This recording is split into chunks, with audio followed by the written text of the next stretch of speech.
بسم اللہ الرحمن الرحیم۔ السلام علیکم۔ ہمارے یوٹیوب چینل افسانے سنو پر آپ کو خوش آمدید۔ میرے 2 چھوٹے بھائی تھے، لیکن والدین ان سے زیادہ مجھ سے پیار کرتے تھے۔ وہ مجھے ہر صورت زیور تعلیم سے آراستہ کرنا چاہتے تھے۔ بابا جان تعلیم کے معاملے میں روشن خیال واقع ہوئے تھے۔ کہتے تھے کہ ماہرین کو بہت پڑھاؤں گا تاکہ میری بیٹی حوادث زمانے کا مقابلہ کر سکے، لیکن میں شروع دن سے پڑھائی سے جی چراتی تھی، تعلیم کو ایک مشغلہ سمجھتی اور اسکول محض سہیلیوں کے ساتھ وقت گزارنے جاتی تھی۔ میری تعلیمی حالت قابل رحم تھی، لیکن استانیہ میرے والد کا لحاظ کرتے ہوئے مجھے کچھ نہیں کہتی تھی۔ بڑی مشکل سے میں نے میٹرک پاس کیا۔ بابا جان کالج میں داخلہ دلوانا چاہتے تھے، لیکن میں نے انکار کر دیا۔ خوش تھی کہ اب پڑھائی سے جان چھوٹی، صبح سویرے بیدار ہونے سے جو الجھن ہوتی تھی نہ رہی۔ اب اپنی مرضی سے اٹھتی، اپنی مرضی سے سوتی۔ بھائی اسکول چلے جاتے تو گھر اکیلے بیٹھے رہنے سے بوریت ہوتی۔ جی چاہتا کسی سے باتیں کروں، کوئی ہمارے گھر آئے یا میں کسی کے گھر جاؤں، لیکن والدہ کسی کے گھر جانے نہیں دیتی تھی۔ میں کھڑکیوں سے تانکھا جھانکی کر کے دل بہلا لیا کرتی تھی۔ ہم ایک عام سے محلے میں رہتے تھے۔ سامنے چودھری دین محمد کا مکان تھا۔ مکان کیا تھا، ایک بہت بڑا بنگلہ تھا۔ یہ زمیندار تھے۔ دیہات میں بھی شاندار حویلی تھی۔ وہ کبھی دیہات میں رہتے اور کبھی شہر میں۔ ان کے بچوں کو شہر میں رہنا پسند تھا، سو ان لوگوں کا آنا جانا لگا رہتا تھا۔ ہمارے مکان کی چھت پر ایک کمرہ تھا، جس کی کھڑکی ان کے گھر کی بالائی منزل پر بنے ہوئے ایک کمرے کے عین سامنے کھلتی تھی، جس میں چودھری صاحب کا جوان سا بیٹا مہر حیات رہتا تھا۔ وہ اپنے کمرے کی کھڑکی کے عین سامنے میز کرسی رکھے پڑھتا رہتا تھا۔ جب میں چوبارے سے جھانکتی، اس کی نظریں میری جانب اٹھ جاتی۔ میں اس کو دیکھ کر برا سا منہ بنا لیتی، حالانکہ وہ خوبصورت تھا، مگر میں خود کو جانے کیا سمجھتی تھی۔ مجھے اپنی صورت پر ناز تھا کہ میں بھی خوبصورت تھی۔ ان کی ملازمہ کا نام شادو تھا۔ ایک روز وہ ہمارے گھر آئی تو میں نے اس سے کہا کہ اپنے چھوٹے صاحب سے کہو وہ اپنی میز کرسی کھڑکی کے سامنے سے ہٹا لیں۔ جب بھی میں کھڑکی سے باہر دیکھتی ہوں، سامنے بیٹھا مجھے برا لگتا ہے۔ اگلے روز شادو آئی، کہنے لگی، بی بی صاحب نے کہا ہے میں اپنے گھر میں جہاں بیٹھوں اور جہاں مرضی کرسی ڈالوں۔ اگر اس لڑکی کو اتنی تکلیف ہے تو مت دیکھا کرے کھڑکی سے۔ لڑکیوں کا تانگ جھانک کرنا کوئی اچھی بات نہیں۔ اس جواب سے گویا میرے تن بدن میں آگ لگ گئی۔ قلم کاغذ اٹھایا اور اسے مغرور بد لحاظ پڑوسی اور جانے کیا کچھ لکھ کر پرچہ شادو کے ہاتھ میں پکڑا کر کہا، اسے دے دو۔ مجھے امید ہے کہ اگر شرم والا ہوا تو اپنی کھڑکی بند رکھے گا۔ وہ واقعی شرم والا نکلا۔ اس نے اپنی کھڑکی بند کر لی جو اس کی ٹیبل کے سامنے تھی۔ 1-2 دن تو مجھے اپنی فتح کا احساس ہوا، لیکن اس کے بعد زندگی کچھ بے رنگ محسوس ہونے لگی۔ اب کھڑکی سے جھانکنے میں بھی مزہ نہیں آتا تھا۔ میں اداس رہنے لگی، تانگ جھانک میں بھی دل نہ لگا۔ اب یقین ہو گیا کہ میں دراصل اسی کی خاطر چوبارے پر آتی تھی۔ اس بار شادو آئی تو میں نے ایک معذرت نامہ لکھا کہ آپ تو واقعی بہت اچھے اور لحاظ والے پڑوسی ہیں، غلطی میری ہی ہے، آپ کا گھر ہے، آپ کا جہاں جی چاہے بیٹھیں، بے شک کھڑکی کھول کر پڑھیں۔ آپ کی کھڑکی مسلسل بند دیکھ کر میرا دم گھٹنے لگا ہے۔ جب کسی لڑکے کو پتہ چل جائے کہ کوئی لڑکی اس کی خاطر چوبارے پر آ کے جھانکتی ہے تو وہ کب آرام سے رہ سکتا ہے۔ سو اگلے ہی روز مہر حیات نے کھڑکی کھول دی۔ اس کی کھڑکی کھلی دیکھ کر میری روح کا جس ختم ہو گیا۔ اس کے بعد ان کے گھر کی ملازمہ ہمارے گھر کبھی کچھ لے کر آنے لگی۔ میری سیدھی سادی ماں کو کیا خبر کہ اچانک چودھری صاحب کے گھر والے کیوں ہم پر مہربان ہو گئے ہیں۔ وہ یہی سمجھتی تھیں کہ صاحب حیثیت گھرانہ ہے، لہٰذا حق ہمسائیگی ادا کرنے کے لیے کبھی پلاؤ کی ٹرے اور کبھی حلوے کی ڈش آ جاتی ہے۔ جواب میں امی بھی کچھ نہ کچھ بھجوا دیتی، لیکن شادو جانتی تھی کہ یہ عنایتیں چودھری صاحب کے گھر سے کون کرتا ہے۔ وہ جب پکوان کی سینی امی کو دیتی، میری امی برتن خالی کرنے باورچی خانے چلی جاتی، تبھی وہ مجھ کو مٹھی میں پرچہ پکڑا دیتی۔ امی کو معلوم تھا چودھری صاحب کے گھر کی خواتین محلے میں کہیں نہیں جاتی، لہٰذا وہ بھی ان کے گھر نہیں جاتی تھیں۔ اکثر مہر حیات کے گھر والے گاؤں چلے جاتے، صرف حیات گھر پر رہ جاتا کیونکہ وہ کالج میں پڑھ رہا تھا۔ میں نے بھی انہی دنوں کالج میں داخلہ لے لیا۔ 1 سال گھر بیٹھنے کے بعد بوریت اتنی ہو گئی کہ خیال آیا کالج میں داخلہ لے لوں گی تو گھر سے باہر نکلنے کا کوئی بہانہ ہاتھ آ جائے گا۔ میں کسی صورت لوگوں میں جانا چاہتی تھی، ان سے گپ شپ بات چیت کرنا چاہتی تھی۔ یہ تبھی ممکن تھا جب کالج کے لیے گھر سے نکلتی۔ حیات کو علم تھا کہ میں نے پڑھائی شروع کر دی ہے، اسے میرے کالج کا بھی پتہ تھا۔ بس جو داستان کھڑکی سے شروع ہوئی وہ اب ریسٹورنٹ اور پارکوں تک جا پہنچی۔ انہی دنوں حیات کے گھر والے گاؤں چلے گئے۔ ان کے بڑے سے گھر میں ادھیڑ عمر ملازمہ شادو اور ایک نوکر کے ساتھ وہ اکیلا رہ رہا تھا۔ یہ نوکر شادو کا رشتہ دار تھا۔ حیات کا والد ایک امیر آدمی تھا، اسے روپیے پیسے کی پرواہ نہ تھی۔ اس نے کئی بار مجھے قیمتی تحفے دیے جن کو میں امی سے چھپا کر رکھتی تھی۔ میرے والدین تو اس قدر سیدھے تھے کہ وہ صرف مجھ کو ہر حال خوش دیکھنا چاہتے تھے۔ کبھی انہوں نے نہیں پوچھا کہ کالج کیا کرنے جاتی ہو، پڑھتی بھی ہو یا نہیں۔ انہیں کوئی علم نہ تھا کہ ان کی لاڈلی کس ڈگر پر چل رہی ہے۔ حیات کا گھر خالی رہتا تھا، وہ نوکر کو کسی بہانے باہر بھیج دیتا، شادو کھانا پکاتی رہتی اور ہم دونوں تنہائی میں گھنٹوں بیٹھے باتیں کرتے رہتے۔ میں ان کے گھر کے عقبی دروازے سے جاتی تھی، تبھی کسی کو علم نہیں ہو سکا کہ میں حیات سے ملتی ہوں۔ انٹرمیڈیٹ کے بعد حیات نے پڑھائی چھوڑ دی۔ میں بھی کالج کہاں جاتی تھی، گھر سے نکلتی تو عقبی گلی سے حیات کے گھر چلی جاتی۔ گھر اتنا بڑا تھا کہ اچانک کوئی آ جاتا تو پتہ بھی نہ چلتا کہ کوئی دوسرا مکان میں موجود ہے۔ آخر والدین کو سن گن ہو گئی۔ عام حالات میں وہ کب میری شادی حیات سے کرنے پر راضی ہوتے، لیکن شادو نے میری ماں کو سمجھایا اور باخبر کر دیا کہ اب مزید غفلت آپ کی بدنامی ہی نہیں بربادی کا باعث ہوگی۔ شادو کے باخبر کرنے اور حالات کی سنگینی کو دیکھتے ہوئے اپنی عزت کی خاطر ان کو صبر کا گھونٹ بھرنا پڑا۔ حیات کے والدین راضی نہ ہوئے، ہم نے کورٹ میرج کر لی۔ شادی کی اطلاع چند ماہ بعد چودھری صاحب اور ان کے گھر والوں کو ہوئی تو وہاں صف ماتم بچھ گیا۔ دیہات والوں کے اپنے مفادات ہوتے ہیں، لیکن وہ بھی بے بس ہو گئے کیونکہ حیات نے دلیرانہ قدم اٹھا لیا تھا۔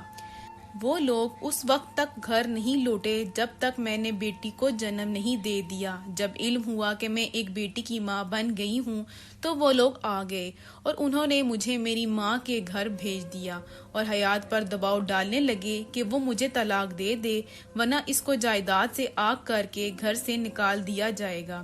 حیات کی عمر 22 سال تھی، وہ ابھی کمانے کے لائق بھی نہیں تھا، والدین کے آگے نہیں ٹھہر سکتا تھا۔ وہ ایک کم تعلیم یافتہ اور اخراجات کے معاملے میں محتاج شخص تھا۔ اس کے پاس رہنے کا کوئی ٹھکانہ بھی نہیں تھا۔ وہ بیوی اور بیٹی کی کفالت نہیں کر سکتا تھا۔ یہ جو عیش تھا وہ اس کے والدین کا مرہون منت تھا۔ اس کے والد نے اس پر اتنا دباؤ ڈالا کہ اسے مجھ کو طلاق دینی ہی پڑی۔ میرے والدین بھی مجھ سے خفا تھے، لیکن وہ مجھ کو دکھ میں بھی نہیں دیکھ سکتے تھے۔ آخر والدین کے گھر نے ہی مجھے پناہ دی۔ چودھری صاحب بیٹے کو گاؤں لے گئے اور اس کی شادی اپنی بھتیجی سے کر دی اور دوبارہ لوٹ کر نہیں آئے۔ میں 3 سال والدین کے ساتھ رہی، پھر والدین نے ایک اچھا رشتہ دیکھ کر میری شادی عاصم سے کرا دی۔ وہ ایک سرکاری محکمے میں معمولی آفیسر تھے۔ امی نے میری بچی کو اپنے پاس رکھ لیا۔ میں دوسری شادی پر آمادہ نہ تھی، مگر ماں باپ کے اصرار سے مجبور ہو گئی۔ آخر زندگی تو گزارنی تھی جس کے لیے ایک جائز سہارا لازمی تھا۔ عاصم اچھے انسان نکلے، وہ میرا بہت خیال رکھتے تھے، مجھ سے محبت کرتے تھے، کسی قسم کی انہوں نے مجھے تکلیف نہیں دی۔ میرے پاس ضرورت کی ہر چیز تھی۔ جب بھی بچی کی یاد آتی عاصم امی کے گھر جا کر اسے لے آتے۔ وہ امی سے ہلی ہوئی تھی، 2-4 دن ہمارے پاس بامشکل رہتی اور واپس جانے کی ضد شروع کر دیتی تو عاصم اسے چھوڑ آتے۔ یوں ہی وقت گزرتا رہا، یہاں تک کہ میں عاصم کے 2 بچوں کی ماں بن گئی۔ بچوں کی وجہ سے عاصم کو بھی دل نے قبول کر لیا۔ ان کے گھر کو میں نے اپنا گھر تسلیم کر لیا اور یہی گھر اب میرے لیے جنت کا گہوارہ بن گیا۔ بیٹی فریحہ کی کمی ضرور محسوس ہوتی کیونکہ وہ کبھی امی کے پاس اور کبھی میرے پاس ہوتی تھی۔ اب وہ بڑی ہو گئی تھی، اسکول جاتی تھی، اسے علم تھا کہ عاصم اس کا سوتیلا باپ ہے۔ اس بات سے وہ کچھ اپسٹ رہتی تھی، تاہم عاصم دل کے اچھے تھے، وہ فریحہ اور اپنے بچوں میں فرق محسوس نہیں کرتے تھے۔ کافی عرصہ تک مجھے حیات کے بارے میں علم نہ ہو سکا اور نہ ہی والدین نے کبھی کچھ بتایا۔ حیات نے تعلیم مکمل کی اور آفیسر لگ گیا۔ اتفاق کہ اس کا تبادلہ اسی جگہ ہوا جہاں ہم رہتے تھے۔ ایک دن کسی نے اسے بتایا کہ تمہاری بچی فریحہ بڑی ہو گئی ہے اور فلاں اسکول میں پڑھتی ہے۔ اسے بچے کی محبت نے کھینچا۔ امی اسے لینے اسکول گئی ہوئی تھیں۔ امی کو اس نے سلام کیا اور بچی کی خیریت پوچھنے لگا تو انہوں نے اخلاقاً جواب دیا کہ ٹھیک ہے۔ وہ اسکول میں حیات کو دھتکار نہیں سکتی تھیں کہ ان کی نواسی کا باپ تھا۔ حیات کی ہمت بڑھی، اس نے بیٹی کو پیار کیا اور کہا مجھ سے مت ڈرو، میں تمہارا باپ ہوں۔ قدرتی طور پر بچی باپ کی طرف مائل ہونے لگی۔ اس کے بعد حیات فریحہ کو دیکھنے اکثر اسکول جانے لگا۔ اس پر امی نے کہا کہ تم بچی سے اسکول کے گیٹ پر مت ملا کرو، اسکول کے دیگر بچے میری نواسی سے مختلف قسم کے سوالات کریں گے، بہتر ہے کہ تم اس کو گھر آ کر مل لیا کرو۔ حیات کو تو بہانا چاہیے تھا۔ وہ ہر 15 روز بعد آدھ گھنٹہ امی کے گھر فریحہ کے ساتھ گزارنے لگا۔ وہ اس کو اپنے ساتھ باہر لے جانا چاہتا تھا لیکن امی نے اس کی اجازت نہ دی۔ والد صاحب تو نواسی کے رشتے سے مجبور تھے لیکن میرے بھائیوں کو اس کا آنا ناگوار گزرتا تھا۔ میں اپنے خاوند کے ساتھ ان دنوں لاہور میں رہتی تھی، اس لیے کچھ عرصے تک مجھے اس بات کا علم نہ ہو سکا۔ ایک دن جب فریحہ میرے گھر آئی تو اس نے بتایا کہ اس کا والد اس سے ملاقات کے لیے آتا ہے۔ پہلے تو میں نے سوچا کہ منع کروں، پھر خیال آیا کہ حیات صاحب کی تو جائیداد ہے، دولت مند آدمی ہیں، کیوں نہ میں بیٹی کو باپ سے ملنے دوں؟ کم از کم اس طرح میری بچی کو اپنے باپ سے جائیداد کا حصہ تو مل سکے گا۔ میرے دل میں یہی لالچ آ گیا اور میں خاموش رہی۔ ایک دن جب امی کے گھر گئی ہوئی تھی، حیات بھی فریحہ سے ملنے آ گیا۔ وہ اپنی بیٹی کے لیے کپڑے اور کچھ تحفے لایا تھا۔ میرے والدین خاموش تھے کہ یہ بچی کا باپ ہے، بچی پر اس کا اور اس پر بچی کا حق ہے۔ اگر ہم نے اس کو اپنے گھر پر اس کی بیٹی سے ملنے کو روکا تو یہ کہیں اس سے لے ہی نہ جائے۔ امی کے گھر میرا حیات سے اتفاقاً سامنا ہو گیا تو میں اسے دیکھ کر حیران رہ گئی۔ وہ پہلے سے زیادہ اسمارٹ اور حسین ہو گیا تھا۔ مجھے دیکھ کر اس کی آنکھوں میں آنسو آ گئے۔ میں بھی اداس ہو گئی۔ ماضی کی یادوں نے ہم دونوں کو گھیر لیا۔ مدت بعد ایک دوسرے کو دیکھ کر وہ چنگاری پھر سے سلگ اٹھی جو برسوں پہلے دب گئی تھی۔ اب اس نے مجھ سے اپنی بیٹی کے ذریعے رابطہ کیا، پہلے فون کیا، پھر ملنے کو اصرار کرنے لگا۔ میں اپنے پرسکون حال کو بھول کر پھر سے کھوئے ہوئے ماضی کی تلاش میں سرگرداں ہو گئی۔ یہ میری بہت بڑی بھول تھی، لیکن انسان تو ہے خطا کا پتلا۔ غرض ہماری بھولی ہوئی کہانی میں پھر سے جان پڑ گئی۔ ہم پھر سے ایک دوسرے کے لیے بے تاب رہنے لگے۔ حالانکہ میں عاصم کے 2 بچوں کی ماں بن چکی تھی اور وہ بھی اپنے خاندان میں 2 بچوں کا باپ بن چکا تھا، لیکن ہم محبت کی گم ہو چکی راہوں پر بھٹکنے لگے۔ ہم نے پھر سے سارے رشتے، سارے اخلاقی تقاضے اور اصول بھلا دیے۔ میں اپنا جنت جیسا گھر، سیدھا سادہ محبت کرنے والا شوہر بھلا کر پھر سے حیات کی دیوانگی میں سیدھی راہ سے گم کردہ راہی ہو گئی۔ میرے والدین کو علم نہ تھا کہ ہم دوبارہ ملنے لگے ہیں۔ اب میں اپنی مرضی کی مالک بن چکی تھی، دن رات اپنے شوہر سے لڑتی، بات بات پر الجھتی، عاصم جو کام کہتے الٹ کرتی۔ وہ حیران تھے کہ مجھے کیا ہو گیا ہے۔ وہ جتنا مجھے مناتے میں اتنا ان سے الجھتی، ان کو ستاتی، آئے دن لڑ جھگڑ کر ماں کے گھر چلی جاتی، یہاں آ کر حیات کو سب سے چوری چھپے فون کرتی اور ملنے چلی جاتی۔ اب ہم پھر سے ایک ہونے کے منصوبے بنانے لگے۔ عاصم کے تو وہم و گمان میں نہیں تھا کہ میں ایسا کر سکتی ہوں۔ وہ سوچ بھی نہیں سکتے تھے کہ میں دوبارہ اپنے سابق شوہر کی محبت میں مبتلا ہو جاؤں گی کہ جس نے مجھے طلاق بنا قصور دے دی تھی اور اپنا ہنستا بستا گھر اجاڑ دوں گی۔ ان دنوں مجھ پر جنون سوار ہو گیا تھا۔ لگتا تھا کہ میں نے کبھی اپنے سابق شوہر کی محبت کو بھلایا ہی نہیں تھا۔ وہ محبت جس کو زمانے نے زبردستی چھین لیا تھا، کچھ دنوں کے لیے حالات کی شدت میں ڈوب کر سو گئی تھی مگر مری نہیں تھی۔ تبھی تو میں آج ایک بار پھر سب کچھ برباد کر کے دوبارہ اس شخص کی ہونا چاہتی تھی، ہر قیمت پر اپنے کھوئے ہوئے ماضی کو زندہ کر کے اسے حال اور پھر مستقبل میں بدل دینا چاہتی تھی۔ حیات کا کہنا تھا کہ اس وقت میں بے بس اور مجبور تھا، کچھ نہیں کر سکتا تھا، مگر آج حالات ویسے نہیں ہیں۔ آج میں خود مختار اور با اختیار ہوں، جائیداد سے اپنا حصہ لے چکا ہوں، تعلیم مکمل کر کے آفیسر ہو گیا ہوں، آج میں جیسی چاہے زندگی گزار سکتا ہوں۔ اگر تم طلاق لے کر دوبارہ میری ہو جاؤ تو میں دوبارہ اس جنت کو پالوں گا جو میں نے خود سے نہیں چھوڑی تھی بلکہ مجھ سے زبردستی چھین لی تھی۔ حیات کے دل میں ایک سلگتے ہوئے زخم کی طرح اب بھی میں موجود تھی۔ وہ جھوٹ نہیں کہتا تھا، وہ مجھ کو حاصل کرنا چاہتا تھا، اپنے لیے اور اپنی بیٹی کے لیے، جبکہ حالات نے مجھے ایک اور شخص کے ساتھ باندھ دیا تھا جس کا اس سارے قصے میں کوئی قصور نہیں تھا۔ انسان کبھی کبھی اتنا خود غرض ہو جاتا ہے کہ اس کو صرف اپنی خوشی کا حصول یاد رہتا ہے۔ حیات بھی خود غرض بن گیا تھا، وہ یہ بھول گیا تھا کہ اس نے مجھے خود طلاق دی تھی، تبھی میں کسی اور کی بیوی بنا دی گئی تھی، اور اب میں کسی اور کی بیوی اور اس کے 2 بچوں کی ماں بھی تھی۔ لیکن حیات اتنی بڑی حقیقت کو خاطر میں نہ لا کر مجھ کو اکساتا میں اس کے ہاتھوں میں کھلونا بنتی جا رہی تھی۔ پہلے میرے جھگڑوں سے بھی عاصم کو اندازہ نہ ہوا کہ ان کی دنیا جلنے والی ہے۔ وہ سیدھے سادے انسان تھے، میں جس قدر تنگ کرتی وہ اور زیادہ مجھ کو خوش کرنے کی صحیح کرتے۔ وہ گہری سوجھ بوجھ کے مالک نہ تھے، روزگار کے چکر میں صبح کے گئے شام کو لوٹتے، ان کو کیسے علم ہوتا کہ کیا ہو رہا ہے اور کیا ہونے والا ہے۔ آخر کار مجھے ہی ان کو بتانا پڑا کہ میں یہ سب اس لیے کر رہی ہوں کہ ان سے طلاق چاہتی ہوں۔ سچ بے شک کڑوا سہی، مگر میں اپنے پہلے شوہر کو ابھی تک نہیں بھلا سکی اور اب اسی کے ساتھ دوبارہ زندگی بسر کرنا چاہتی ہوں۔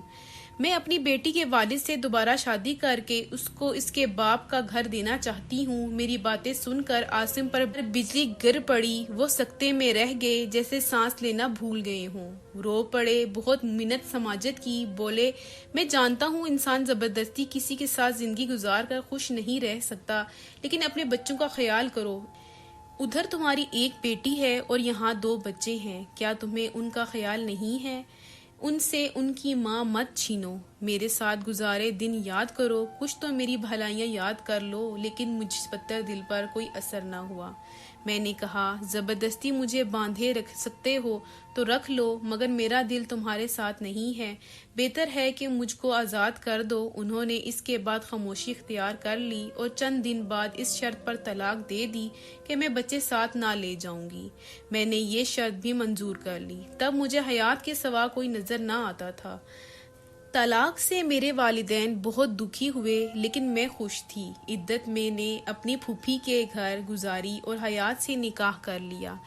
اس بار نکاح میں میرے والدین شریک نہ ہوئے، مگر میں تو اپنے مقصد کو پا کر اس قدر خوش تھی کہ عاصم کے بچوں کو بھی بلا دیا جیسے میں نے ان کو جنم نہ دیا ہو۔ مجھے یاد تھی تو بس فریحہ جو ابھی تک میرے والدہ کے پاس تھی، لیکن میں نے ماں باپ کو کتنا دکھی کر دیا ہے۔ حیات نے مجھے علیحدہ گھر لے کر اس کو سجا سنوار کر دے دیا، میں اس میں رہنے لگی۔ فریحہ کو اپنے پاس بلا لیا۔ حیات کچھ دن بیوی کے پاس جاتے، پھر میرے پاس آ جاتے۔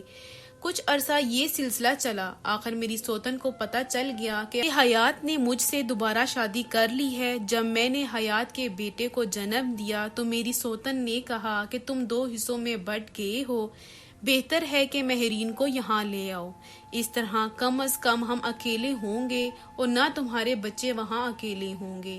حیات بھی یہی چاہتے تھے، لہٰذا وہ مجھے سوتن کے پاس لے گئے اور میں بھی اسی گھر میں رہنے لگی۔ حیات سے شادی کے 2 سال بعد اچانک ہی میرے دل میں کسی خلا نے جنم لیا، اور اب مجھے رہ رہ کر احساس ہونے لگا کہ میں نے عاصم سے طلاق اور حیات سے دوبارہ شادی کر کے سخت غلطی کی ہے۔ عاصم کا گھر سارے کا سارا میرا تھا، اس کا پیار بھی مکمل میرا ہی تھا، وہ بنا ہوا نہیں تھا۔ اس میں کوئی اور شریک نہیں تھا، لیکن یہاں معاملہ دوسرا تھا۔ حیات کے گھر کی اصل مالکہ اس کی خاندانی بیوی تھی، میں اس میں معمولی حصہ دار بنی ہوئی تھی۔ حیات کا پیار بھی بٹا ہوا تھا۔ یہاں آ کر مجھے واضح طور پر احساس ہو گیا کہ جو مقام میری سوتن کو حاصل تھا وہ مجھے نہیں ہے۔ اس کے بچوں کی خاندان میں جو حیثیت اور اہمیت تھی وہ میرے بچوں کی نہیں ہے۔ حیات اور اس کا پورا خاندان اس کی خاندانی بیوی کے بچوں کو زیادہ اہمیت دیتے تھے۔ حیات خود بھی اپنی دوسری بیوی کے بچوں کو زیادہ اہمیت دیتے تھے، جس کی وجہ سے میرے بچے احساس کمتری کا شکار ہو رہے تھے۔ امی جان بتاتی تھیں کہ عاصم اجڑ کر رہ گیا ہے اور بچے ماں کے لیے تڑپتے اور یاد کر کے روتے ہیں۔ جب میں ایسی باتیں سنتی تو میرا دل بیٹھ جاتا اور کبھی کبھی تو دھڑکنا بھی بھول جاتا۔ آخر میں عورت تھی، ایک ماں تھی، کب تک خود پر جبر کر سکتی تھی؟ 2 معصوم بچے میری یاد میں دن رات تڑپتے تھے، مجھے بلاتے تھے اور میں ان سے نہ مل سکتی تھی۔ ایک دن جب میرا دل بہت اداس ہوا تو اپنے ان بچوں سے ملنے چلی گئی۔ وہ مجھ سے لپٹ گئے، بہت روئے، کہتے تھے امی ہمیں چھوڑ کر مت جانا، لیکن میری مجبوریاں میرا رستہ روکتی تھیں۔ کس دل سے ان کو خود سے جدا کر کے پلٹی یہ میرا دل جانتا ہے۔ اس کے بعد میرا دل کسی چیز میں نہیں لگتا تھا۔ اب مجھے حیات کی صورت بھی اچھی نہیں لگتی تھی۔ سوچتی کہ یہی میرا مجرم ہے جس نے مجھے برباد کیا، گھر بار چھوڑنے پر اکسایا اور اپنے دل کی بربادیاں آباد کرنے کے لیے سبز باغ دکھا کر میرا گھر لوٹ لیا، میرے بچے مجھ سے جدا کر دیے۔ کس طرح میری سوتن کو علم ہو گیا کہ میں اپنے ان بچوں سے ملنے جاتی ہوں، اس نے حیات کو اس بات سے آگاہ کر دیا۔ انہوں نے مجھ پر سخت پابندی لگا دی، اب میں گھر سے نہیں نکل سکتی تھی۔ انہوں نے مجھے قید کر دیا۔ آج میرے پاس زندگی کی ہر آسائش موجود ہے، لیکن دل کا سکون نہیں ہے۔ میں اپنے بچوں سے ملنے سے معذور تھی، ان کے لیے روتی تھی، لیکن اب رونے سے کیا حاصل؟ میں نے اپنے پاؤں پر خود کلہاڑی ماری تھی، کسی اور کو کیا الزام دوں؟ اگر آپ کو آج کی کہانی پسند آئی ہے تو ویڈیو کو ضرور لائک کیجئے گا اور اپنے دوستوں کے ساتھ بھی شیئر کیجئے گا، اور ہاں، مزید ایسی ویڈیوز کے لیے میرے چینل کو سبسکرائب کریں۔ اگلی ویڈیو تک کے لیے مجھے اجازت دیں۔ اللہ حافظ۔